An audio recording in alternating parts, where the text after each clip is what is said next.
ఈ ఎండల్లో బయటికి వెళ్ళి ఇంటికి వచ్చాక మీరు మొదట ఏమి చేస్తారు?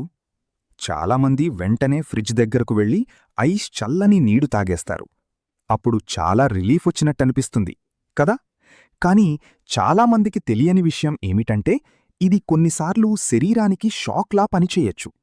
అందుకే కొంతమందికి వెంటనే తలనొప్పి లేదా బలహీనంగా అనిపిస్తుంది. ఎండల్లో తలనొప్పి రావడానికి అసలు కారణం కేవలం వేడి మాత్రమే కాదు. మన శరీరంలో నీరు తగ్గిపోవడం కూడా ఒక ముఖ్య కారణం. మన శరీరం చెమట రూపంలో చాలా నీటిని బయటికి పంపుతుంది.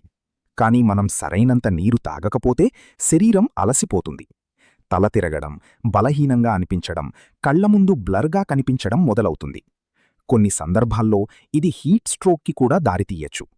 చాలామందికి హీట్ స్ట్రోక్ మొదటి సంకేతాలు ఎక్కువ చెమట పట్టడం, గుండె వేగంగా కొట్టుకోవడం, గందరగోళంగా అనిపించడం ఇవి హీట్ స్ట్రోక్ మొదటి సంకేతాలు కావచ్చు.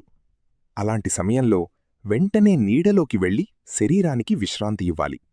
మెల్లగా నీరు తాగాలి. ఇప్పుడు చాలా ముఖ్యమైన విషయం, ఈ ఎండల్లో మజ్జిగ ఎందుకంత మంచిదో తెలుసా? మజ్జిగ శరీరాన్ని సహజంగా చల్లగా ఉంచడంలో సహాయపడుతుంది. ఇది శరీరానికి నీరు మాత్రమే కాదు, అవసరమైన మినరల్స్ కూడా ఇస్తుంది. అందుకే మన పెద్దలు వేసవిలో మజ్జిగ తాగమని చెప్పేవారు. కాని చాలామంది ఇప్పుడు కూల్ డ్రింక్స్ వైపు ఎక్కువగా వెళ్తున్నారు. అందులో ఉన్న ఎక్కువ చక్కెర కొన్నిసార్లు డీహైడ్రేషన్ని ఇంకా పెంచచ్చు. కాబట్టి ఈ వేసవిలో మీ శరీరాన్ని జాగ్రత్తగా చూసుకోండి. బయటికి వెళ్లేటప్పుడు నీళ్లు వెంట తీసుకెళ్ళండి.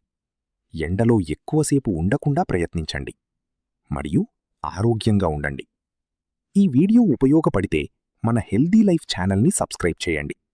ఇలాంటి మరిన్ని ఆరోగ్యకరమైన వీడియోల కోసం మా ఛానల్ని ఫాలో అవ్వండి.